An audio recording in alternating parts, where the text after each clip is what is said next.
So today, right now, we are installing a new tensioner for the serpentine belt in a 2001 Volkswagen Passat with the V6. And the way these things work is there's one bolt that basically just goes straight through it into the block. And on the back, this has a little pin there that sits into a little spot that kind of keeps it from rotating back and forth, so it actually stays solid. And once you get it in there and you get it torqued down, then you put your tool on there, the socket in this case. A lot of times on tensioners it's just a little square, like a ratcheting end, there's a tool for. But in this case it's a socket, and you put a little bit of tension on there just to release the pressure, and then you pull this pin out, and that puts this where it needs to be on the belt, and everything is good to go then.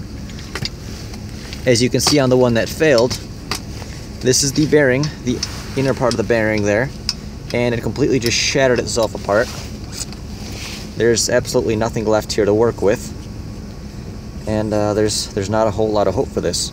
Now, sometimes what you can do is you can just replace just the bearing or get a pulley that comes with the bearing, but for this assembly in particular, it wasn't a very good option to replace just the bearing or just the pulley.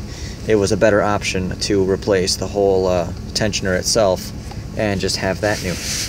Now, when the tensioner broke and the bearing shattered, it also did damage to the belt, so it cut some nice chunks out of there, and in some other places too.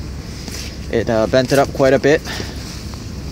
Might be hard to show it one-handed on camera, but the belt was basically brand new. It was probably less than a week old, because this car had the whole cooling system replaced, and they put a whole bunch of new, like the water pump in the belt and thermostat and all the fun stuff on there. So this belt is unfortunately pretty much next to new, and it's already been gouged up and bent around and damaged. So unfortunately that has to go too. So here's just a new belt for it when we get the tensioner on. So this is a fairly simple job, fairly straightforward job. The only difficult part about this is that Volkswagen gives you absolutely no room in their engine bay to work with. So lucky for me, I have small hands and I can work around that, but other people with larger hands may not be so lucky.